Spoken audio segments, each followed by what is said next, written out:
You're watching the KOAM Morning News on Fox 14. Right now at 7, the Missouri Job Center in Joplin starts a new program aimed at young people who want to make a change. Also, a family trapped under a fireworks stand as severe storms roll through Vernon County. How they made it out safely. And no severe storms for us now. We are going to start heating up out there and skies will be clearing gradually. We'll have a look at your forecast coming up. The 4 states' most watched news starts now. Well, good morning and welcome to the KOAM Morning News on Fox 14. I'm Elise Noe. And I'm Chris Warner. It's just after 7 a.m. now on this Tuesday, July the 1st. So we are into the first day of July the 4th. Coming up fast, so hopefully you're ready for the 4th and hopefully you're ready to celebrate safely, responsibly. We want to see everybody back Monday morning for sure. Absolutely. Well, the Missouri Job Center in Joplin is taking a unique approach to helping young people get a new start in life while also addressing homelessness. As KOAM's Lonnie Walton reports, organizers say students will use these skills by building houses for people without homes. I had nowhere else to go, really. I was a high school dropout, couldn't keep a job. Eli Woolsey is a 20-year-old who attended Joplin High School. He's one of the many students in his class trying to make a change, like 21-year-old father of 3 Josh Meredith and previous fast food worker Lita Berger. I hung out with the rougher crowd and really didn't do what I was supposed to do and just made some poor decisions. I suffered with a lot of depression and drug use. Now, all 3 of these individuals have had their struggles, but now Wendy Justice from Missouri Job Center in Joplin says they have a new program for new beginners. 32-week program. We'll be doing 3 cohorts, and we'll be doing follow-up for a year to make sure that they're either furthering their education. These students will have a certification in construction, and with that, they will work for Vita Nova, which is the organization that builds for homeless people here in Joplin. And so we want to help collaborate with them in building these homes for our homeless people here. And not only that, Justice says these young people can go anywhere with these skills, and that's what they plan on doing. Become an equine veterinary technician. Welding or possibly construction. I either want to go into electrical engineering or I want to become a writer. Since this is the first time this company has ever done this program, how is it going? Love the people, everybody here. They're so amazing. They're the best people I've met in a long time. And all 3 individuals welcomed us to come back in 5 years to see how far they progressed. They say they're going to be a lot further than where they are today. Reporting in Joplin, I'm Lonnie Walton, KOAM News. Organizers say they are currently looking for a contractor. And anyone interested should contact the center as soon as possible. Certainly a unique program and some great skills to learn. Very helpful and useful skills for everyday life because building a home also teaches you how to kind of take care of your own down the road a little bit. And if you are doing any outside work, get ready for the heat. It's going to start getting warm again across the area. Let's start with that look outside downtown Pittsburgh. You can see those partly to mostly cloudy skies across parts of the area. We also have some patchy fog. The nice thing is today we have a north breeze, and that's going to be somewhat important, at least briefly. Now, see, this is what we're talking about. We've got clouds to the east of Joplin that keep thickening up. So skies over Joplin are partly cloudy, but because the sun's still rising, it's kind of blocking out that daylight out there right now. Here's a look at the fog tracker. Still dealing with some dense fog around the Grand Lake area. Grove just under a mile of visibility. So if that's also northern Delaware, southern Ottawa, western McDonald counties. We also have some up around Stockton, Nevada, slightly reduced visibilities toward Fort Scott, as well as Pittsburgh, Iola, and Yates Center. So just be prepared out there and also be prepared for rapidly changing visibility conditions because especially between Grove and Iola, we've seen that bounce back and forth quite a bit this morning. So that north breeze, 5 to 10 miles an hour. North winds traditionally bring in cool, dry air. They're not necessarily going to feel any cooler, but the dry air is what's going to keep us from having heat index values soaring up into the 90s or triple digits for us today. But it will warm up. Partly cloudy skies out there as we roll through the afternoon. Otherwise, we remain dry. Temperatures this morning, we started, many of us even, a little below normal. We're at 67 in Joplin right now, 68 in Pittsburgh, and heading over to our temperature map, you can see the majority of us still mid-upper 60s. We've got Newada and Bentonville both as the warmer spots sitting at 70 this morning. Eventually, highs today right around the mid-80s, partly cloudy through the day, and as I mentioned, those north winds at around 5 to 10 miles an hour. Temperatures continue to heat up as we head into the holiday weekend. There's also at least some rain chances. We'll go over those details with you here in just a few more minutes. Elise? All right, thanks. Well, authorities in Northeast Oklahoma are investigating the discovery of human remains. The Delaware County, Oklahoma Sheriff's Department released word yesterday evening saying the report came in around 11 yesterday morning of remains discovered in a field north of Jay. A person found the remains while brush hogging. Now, investigators have since confirmed that the remains are human. Now, state officials are trying to determine the identity. You can look for updates on KOAMNewsNow.com. And to be the first to see breaking news, weather, and sports, you can download the KOAM News app. It's available free of charge in the Apple App Store and the Google Play Store. Just search for the KOAM News app. In Springfield, Sunday storms knocked out power for up to 37,000 customers. This was the second emergency in 2 months for the city's utilities. Crews worked through the night, managing to restore power to roughly 29,000 homes in under 24 hours, but they still have a way to go. We did rent some equipment for this week. We rented it for 2 days, and I've already made the call to extend it for a full week. We were going to try to make a short week of it for the 4th of July, but it doesn't look like that's going to be the case this year. Now, there are a couple of things you can do if you ever experience a power outage. One, check your weather ahead for damage. Now, that's the part that connects the power line to your home. If it is dangling or appears bent, you need to call an electrician to fix it. And if you have a fenced-in backyard, unlock your gate and secure your pets so crews can safely access where they need to work. Well, across the Vernon County, communities members are picking up the pieces following Sunday night storms. KOAM Samantha Walker met with one family who experienced a terrifying moment as their fireworks stand collapsed down on top of them. My grandchildren did make a comment that when it went down, they were scared that we wasn't okay. For a brief moment, until they realized that Daddy was right there beside them and was with them. And Definitely a message from God to pull my truck up in there to save my family. As the storms rolled through Vernon County Sunday night, Christy Harold's family was working to hold down their fundraiser fireworks stand at the Nevada Speedway. Before they knew it, they were caught in the storm. I just pulled my truck up in here. I told my grandchildren to get in the truck to be safe. I knew that we were fighting a losing battle and to get out.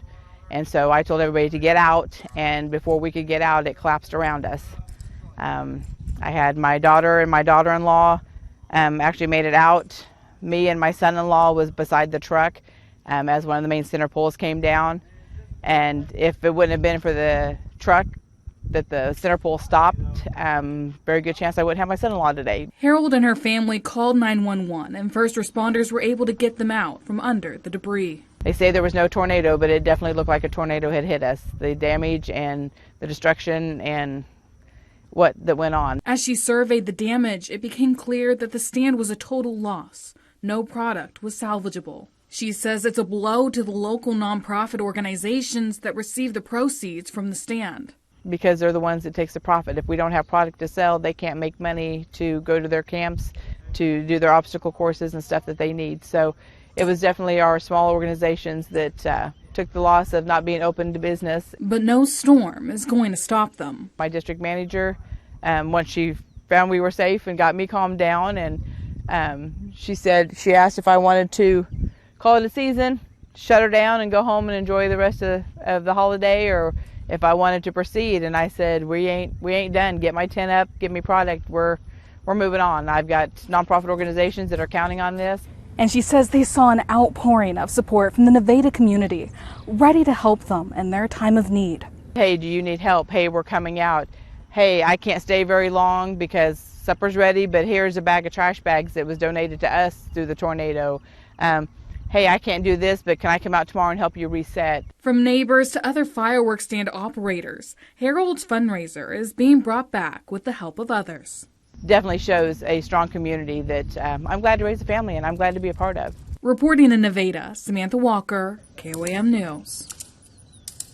The fireworks stand at the Nevada Speedway will reopen today at 8 a.m. And those are our top news stories this half hour. Coming up, Charlene Patton is with us this morning with an easy-to-make frozen sweet treat. And after the break, the Senate is working hard to pass President Trump's big, beautiful bill We'll have the latest from Washington. You're watching the KOAM Morning News on Fox 14. We'll be right back, but first, here's a live look from Old Route 66 Park located in Baxter Springs, Kansas.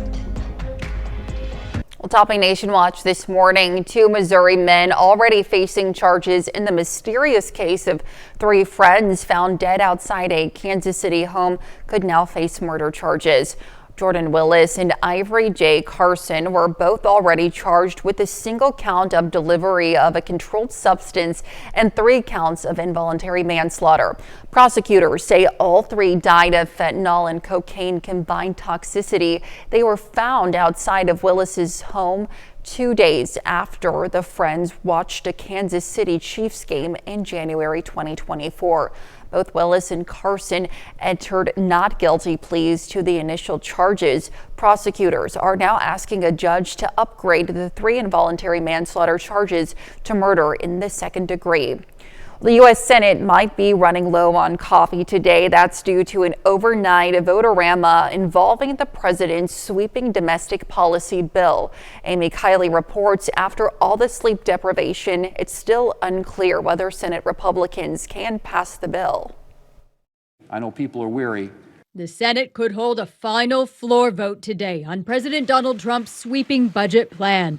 Democrats keep trying to delay it, most recently by proposing dozens of amendments. They say Americans need time to consider their perspective. This bill steals people's health care, jacks up their electricity bill, takes away their jobs, all to pay for tax breaks for billionaires. Republicans have a different take. It addresses military modernization. It addresses securing our border. It addresses restoring energy dominance. It extends tax relief for the American people. It's still uncertain if the bill will pass. Republicans can only spare 3 votes, and some are on the fence. Senator Tom Tillis says he's a no over his concerns that qualified Medicaid recipients could lose coverage under the bill. Senator Rand Paul says he's worried about adding trillions to the deficit, so he's out. Senator John Curtis opposes newly added taxes on wind and solar energy. It's also unclear how Senators Lisa Murkowski and Susan Collins will vote, since they broke with their party on Medicaid amendments. If the bill does pass, it'll head back to the House, where it faces an uncertain fate. There's a lot of us on the House side that are worried about with the Senate bill, and I think we'll have a hard time passing. I'm Amy Kiley reporting. That's a look at some of today's top national stories. We'll be right back. Welcome back to the KOAM Morning News, 7:17 on this Tuesday, first day of July, and we do have some fog to deal with out there. Again, especially around the Grand Lake area. It's been pretty consistent through the morning. Grove, you're just under a mile of visibility, so northern half of Delaware County, southern Ottawa, western McDonald. We do have some reduced visibilities around the Stockton Lake area as well, stretching toward Nevada, and really the 54 corridor through our entire region has been a focus of at least reduced visibilities. With Iola, you're doing better, but twice this morning you've dropped to 0 visibility. So again, just be aware of the potentially rapidly changing visibility conditions. Slow down. You know, you all know the drill. It's July. I don't often have fog in July, but still, you need to pay attention out there. And of course, low beams, not your high beams. Our future track for today is looking pretty good. So we just got partly cloudy skies, a light north breeze. That north breeze is important only because traditionally north winds bring in cooler, drier air. Our temperatures won't be much cooler. I mean, it's July, but the air is drier today, which will help reduce heat index values. We don't have to worry, even though it's going to be toasty, we don't have to worry about adding on all that humidity. Now, as we go into our Wednesday, partly cloudy skies will continue. We're otherwise staying dry, and we have calm or at most light and variable winds as we head into Wednesday as well. Now, early Thursday could get a stray shower or two in southeastern Kansas, parts of northeastern Oklahoma, but Thursday starts back into southerly winds, moisture building in, heating of the day. You put all those things together and you start getting those pop-up storm chances out there, and that's what we're going to start to see. As for temperatures today, again, it's not too bad, honestly. Technically, For highs, many of us will probably still be below normal. Not by a lot, mind you, but we'll be below normal. By Wednesday, though, we start to see the return of normal, if not maybe a hair above. We're going to see a lot more upper 80s for our Wednesday. We roll into Thursday. That trend continues. More upper 80s across more of the area, and we could start seeing more of us start to hit about the 90-degree point as we roll into Thursday and into the 4th of July. There's those partly to mostly cloudy skies from 7th and Range Line in Joplin. So that's what will continue through about 8 o'clock or so, and then we'll start to go just partly cloudy. 70 by 8. 80 by 11, and into the afternoon, mid-80s for those highs. North breeze 5 to 10. Really, all in all, not a bad day. We head into the evening, still partly cloudy. Not bad by 10, low 70s, and then mid-60s tonight. So our lows tonight maybe at or just a hair below normal, which is also nice because, as you remember, when we first started summer, the first week and a half, our high temperatures just a few degrees above normal, but our lows were 10 to 15 degrees above normal. We were getting no breaks as we went into the overnight hours. So thankfully, your AC finally getting to turn off maybe for a few minutes. All right, pop-up storms start Thursday, continue through Monday. The heat also starts as well, low mid-90s. That rolls into next week. So again, with the pop-up storms, remember, we get them during the heating of the day. Once we lose that, once we lose the sunshine, those storms die out. So we should be good for fireworks for the 4th of July. Just make sure you're staying hydrated as temperatures heat up. That's a check of your forecast. We are back with more right after this.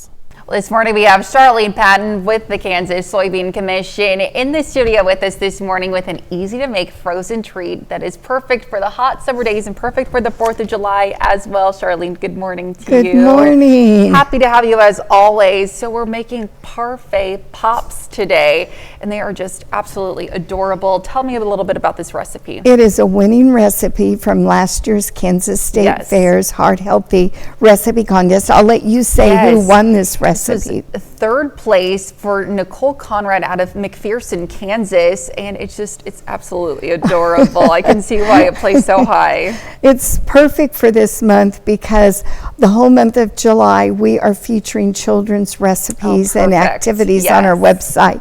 So we're going to make this parfait. You can use little popsicle containers if you want to. This worked perfect for my grandchildren, just the perfect size. And with it being a paper cup, this is 3 ounces. She used yogurt, so I'll let you put in a little bit of yogurt to start out with, and then I'm going to let you make one too.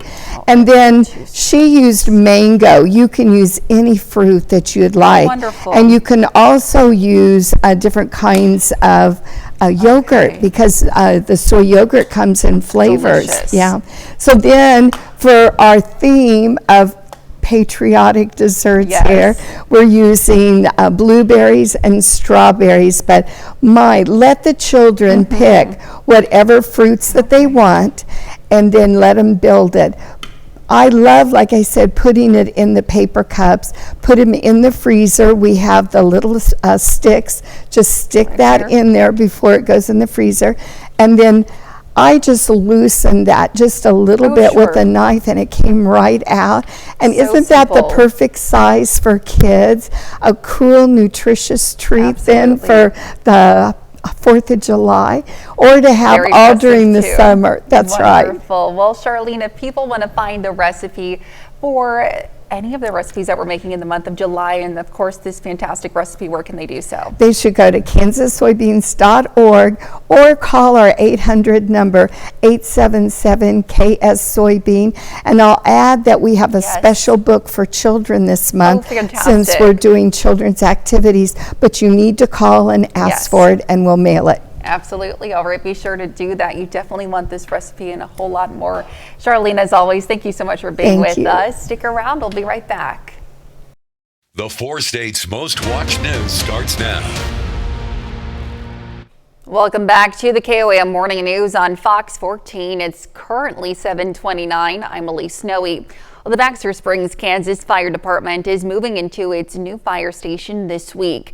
15 months after construction began on the facility, the $3 million facility replaces a fire station that was built in 1926. Funding comes from state and federal grants.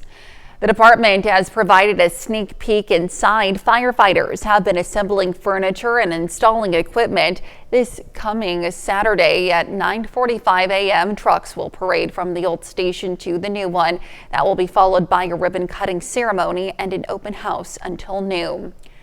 And the third annual Freedom Party brings families together to celebrate their loved ones in recovery. Pitt Naz Church, along with Pittsburgh Celebrate Recovery, hosted the event that started with tasty food and then transitioned into moving testimonials and the program's monthly chip ceremony honoring milestones in recovery. I think probably one of the things that makes me smile the most is just when you see the people that are coming in that have been here for 1, 2, maybe even 3 years, who were possibly struggling in some way when they started, and they're doing very well today. Not solely because of us, but that we are a part of that. But then at the same time, almost every week, we get to meet someone new. After the worship service, attendees headed back outside for games and fireworks. Last night's family-focused event highlighted freedom in Christ, community support, and the joy of recovery. Well, kids in the Joplin area get to hone their survival skills thanks to a 3-day summer camp. Camp Wildcat teaches young naturalists such wilderness skills as cane pole fishing, shelter building, compass and map skills, leather working, and so much more. Organizers give the fun camp gives a better understanding of conservation. It's important for them to learn about conservation and how that in all ecosystems, everything works together and everything has a purpose, even if they don't like it. Now, Camp Wildcat welcomed kids ages 7 to 14. In addition to learning, campers also received lunch, snacks, a water bottle, and a backpack. The camp runs through Wednesday. And if your 4th of July plans have you staying in the area, but you're looking for something to do, don't worry, we've got you covered. Simply scan this QR code and head over to KOAMNewsNow.com to check out a list of Independence Day events right here in our area. You can find great food, great live music, great family fun, and plenty of fireworks shows. Celebrate the holiday right here in the 4 states. Let's head over now to Chris for a quick look at your forecast. It's probably best also to celebrate that holiday outdoors. You don't want to set off fireworks indoors because that can be very problematic. And the weather's going to cooperate for the 4th, and we'll talk about that a little later. But first, got to get you out the door here. We get those partly to even, in some cases still, mostly cloudy skies. You can see some of the clouds off to the south here from our camera downtown Pittsburgh, and still dealing with some mostly cloudy skies really in the Joplin area, but eventually it will start to thin out just a wee bit. MoDOT camera 20th and range line looks great. Fog also a concern. Grove has improved. We have seen significant improvements with the latest updates, at least on the western side of Highway 54. If you continue east though, Nevada, Stockton, around the Stockton Lake area, still some reduced visibility. So again, just remember, slow down. Low beams, not your high beams. Fog lights if you've got them. And be prepared for potentially rapidly changing visibility conditions. After we get through that, we have got a partly cloudy and warm day. Temperatures today not expected to be too significantly warm compared to yesterday, but we will feel a little warmer with a little extra sunshine. We'll also have a north breeze and now keep the air a little drier so we don't have to deal with significant heat index values today, which will be nice. 67 in Joplin, 68 in Pittsburgh. So all in all, not a bad start to the first day of July and not a bad day ahead of us. We had some upper 60s. We're starting to see a few more of those low 70s start to fill in with Independence right now as the warm spot sitting at 72. Highs today eventually mid 80s, so mid 70s by 9, low 80s by noon, mid 80s for those highs. Partly cloudy skies and that north breeze at around 5 to 10 miles an hour.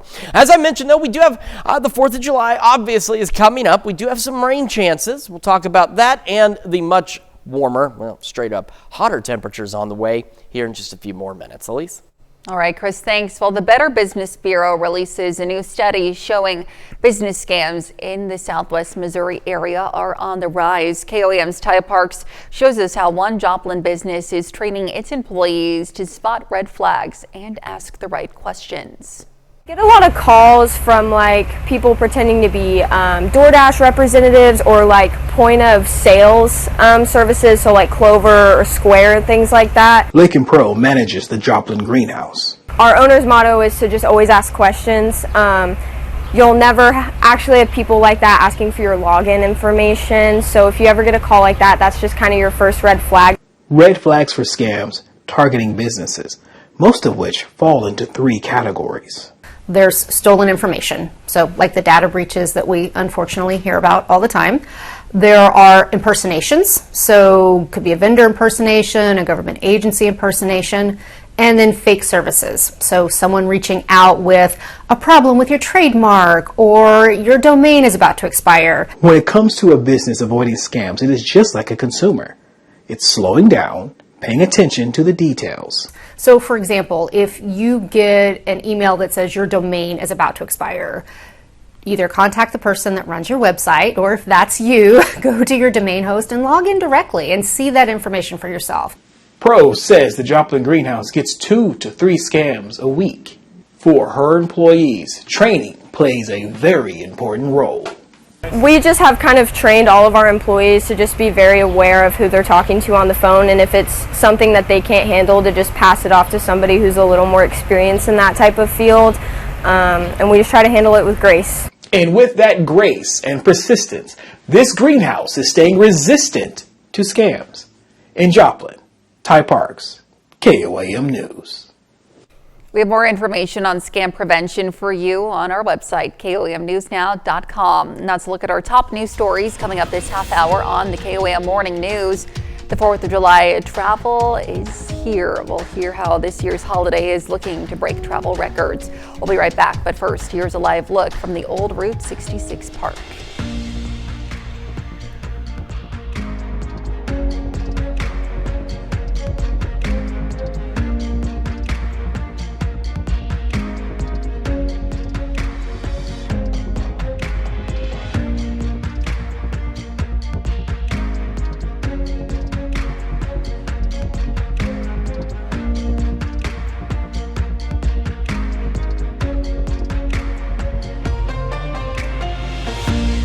In Consumer Watch, President Donald Trump teases a potential buyer for TikTok Sunday.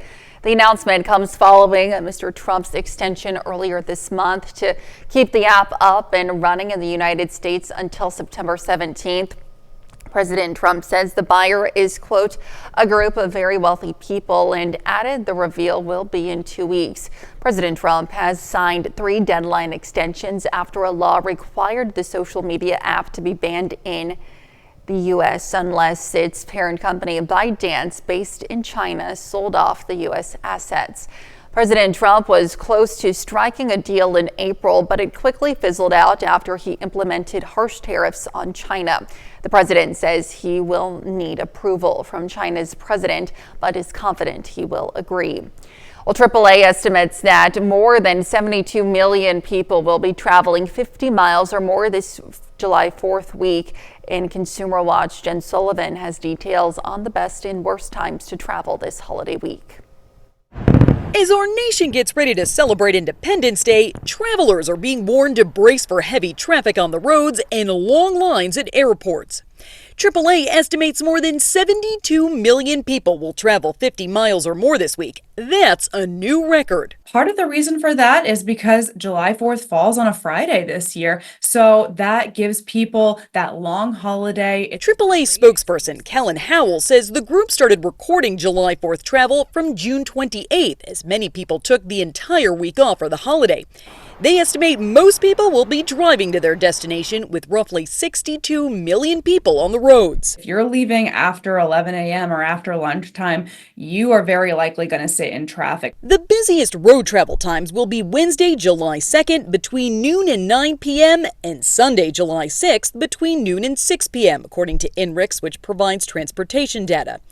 If you're flying this week, TSA recommends arriving to the airport early. 18.5 million people are expected to fly between Tuesday, July 1st and Monday, July 7th. Here's the good news.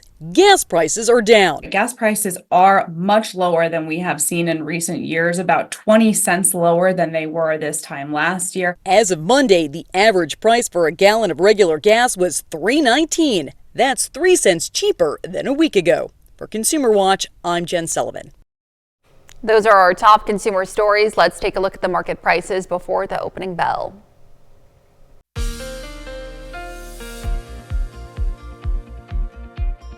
Welcome back to the KOAM Morning News, 7:43 on this Tuesday morning. Starting again with the fog tracker, starting to see some pretty decent improvements. Grove still down to about 4 miles, of course, around the Grand Lake area, some reduced visibilities, and around the Stockton Lake area.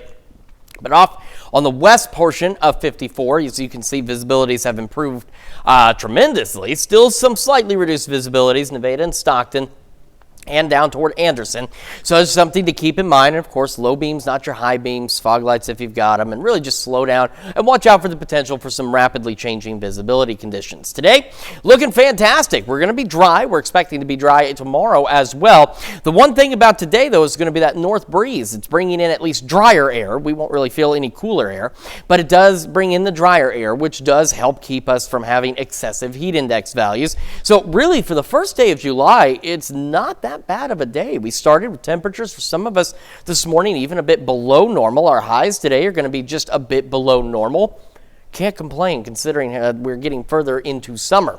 Partly cloudy skies will continue for us on our Wednesday as well. Now, early Thursday, we do have the possibility of maybe an isolated shower or two, say between 7 and 11 on Thursday morning, southeast Kansas, parts of northeastern Oklahoma. After that, Thursday starts what will be several days of at least isolated pop-up storm chances. But remember with the pop-up storms, they form with the heating of the day. They die out once we lose that heating. So usually I have a little close to or maybe a little after sunset. So it shouldn't impact any of your fireworks plans for the 4th. Here we've got our temperatures heading into tomorrow. We do start warming up. Today, again, not too bad. Tomorrow, though, a little closer to normal, maybe a degree or so above for some of us as we go upper 80s. And as we head into Thursday, we're going to see a lot more of us start peaking at about 90 degrees for our highs as we head into the afternoon. Now, it may be brief, but from a record-keeping standpoint, most of us are going to get pretty close to, if not right at, 90 degrees, and that will happen again on the 4th. Skies clearing now over Joplin, so we've got mostly clear to partly cloudy skies. Still could have some mostly cloudy skies here or there through 8, be about 70. Partly cloudy, 80 by 11 o'clock this morning. Again, our highs today about the mid-80s with that north breeze, 5 to 10 miles an hour. This evening, not bad temperature-wise. We get the sun down and we start to fall back in low 70s by 10. Excuse me, mid-60s, partly cloudy overnight. Start heating up, upper 80s, 90s for the 3rd and the 4th, and then low to maybe even mid-90s beyond that into the holiday weekend. So again, with the pop-up storms, if you're going to be outside, remember when thunder roars, head indoors. Make sure you got a dry spot for the family, the grill, and the fireworks, just in case one of those storms pops up over you. But remember also, once we lose the heating of the day, those storms begin to die out. Should have fantastic weather. I mean, look, we go from 90 to 70. Not bad. I think last year we were easily close to 100 degrees for our highs on the 4th, so considerably better. But like I said, though, does heat up into the weekend, low to mid-90s with those pop-up storm chances continuing. That is a check of your forecast. We will be back with more right after this. They're the hottest new celebs in the San Francisco Bay Area. No agent, no entourage, or publicist. But as Ite Hod shows us, people are flocking to a hill in San Francisco just to catch a glimpse.